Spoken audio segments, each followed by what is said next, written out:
Nazura. Hai Julia. Awak tahu tak bahawa ekonomi Malaysia berada dalam fasa pemulihan sekarang? Oh ya, saya tahu. Tapi boleh tak awak ceritakan dengan lebih terperinci bagaimana kita boleh berada dalam fasa pemulihan ni?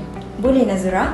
Untuk pengetahuan awak, pembawaan virus dari China yang dikenali sebagai COVID-19 telah memberikan impak yang sangat besar kepada negara kita. Salah satu sektor yang terkesan akibat virus ini adalah sektor perkhidmatan dan perindustrian. Namun begitu, Malaysia dalam tahap pemulihan semula ekonomi negara seperti sedia kala.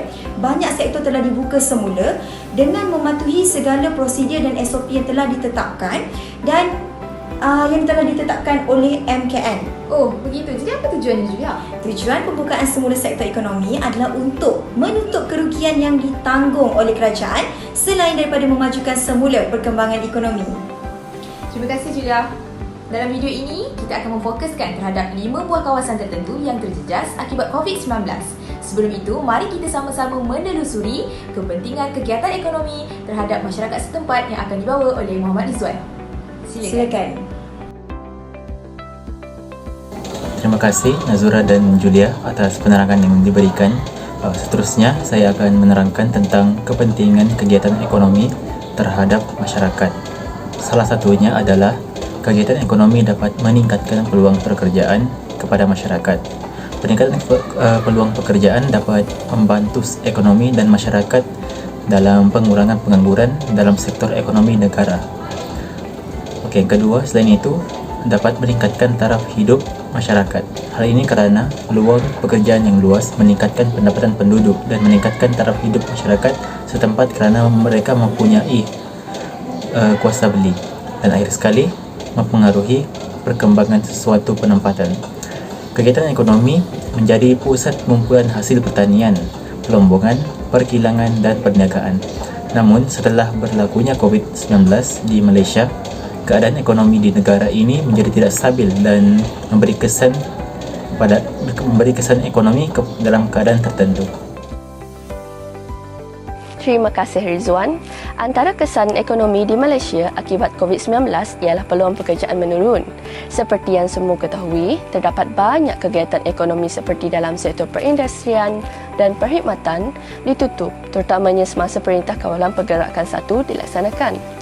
Kekangan ini membawa kepada peluang pekerjaan yang amat terhad disediakan pada masa itu, di mana penduduk hanya dibenarkan berada di tempat kediaman masing-masing dan tenaga kerja kurang diperlukan. Bukan itu sahaja, pendapatan penduduk juga tidak stabil akibat berlakunya pandemik ini.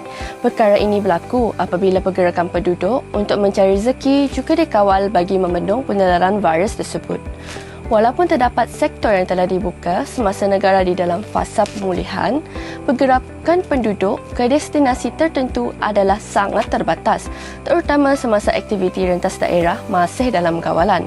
Hal ini menyumbang kepada kekurangan pelanggan yang datang, di mana mereka ini penting kepada penduduk yang menjalankan aktiviti perniagaan seperti di kedai makan, kedai runcit dan pasar malam.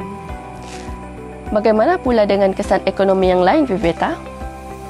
Terima kasih Shuna. Ada dua kesan yang kita boleh lihat yang berlaku semasa pandemik COVID-19 ini. Kesan yang saya dapat perhatikan ialah dari sektor perindustrian.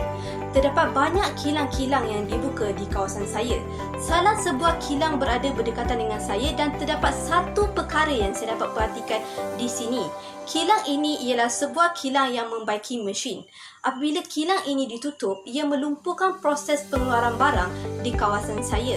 Hal ini kerana terdapat beberapa kilang yang dibenarkan buka oleh kerajaan, namun apabila mesin pengeluaran barang rosak, mereka terpaksa menghentikan proses pengeluaran barang. Perkara ini menyebabkan masyarakat di kawasan setempat saya mengalami pengurangan barangan. Kesan seterusnya ialah masalah pengurangan barang susulan daripada penutupan kilang yang saya katakan tadi. Sebenarnya masalah ini semuanya berkait rapat dan akhirnya ia menyusahkan masyarakat. Apa yang saya boleh lihat apabila berlakunya pandemik, masyarakat mula melakukan pembelian barangan secara panik. Hal ini juga terjadi kepada masyarakat di kawasan saya. Susulan daripada perkara ini, barang yang ada di pasar raya terdekat tidak cukup untuk menampung kehendak pelanggan. Perkara ini menyebabkan kualiti hidup masyarakat terjejas. Apabila berlakunya pandemik COVID-19, banyak kesan yang dialami oleh rakyat. Kesan ekonomi yang banyak memberi impak kepada mereka kerana rakyat tidak dapat melakukan kerja seharian seperti biasa. Ianya menyedihkan namun mereka terpaksa mengharungi pandemik ini. Betul apa yang dikatakan oleh awak, Vita.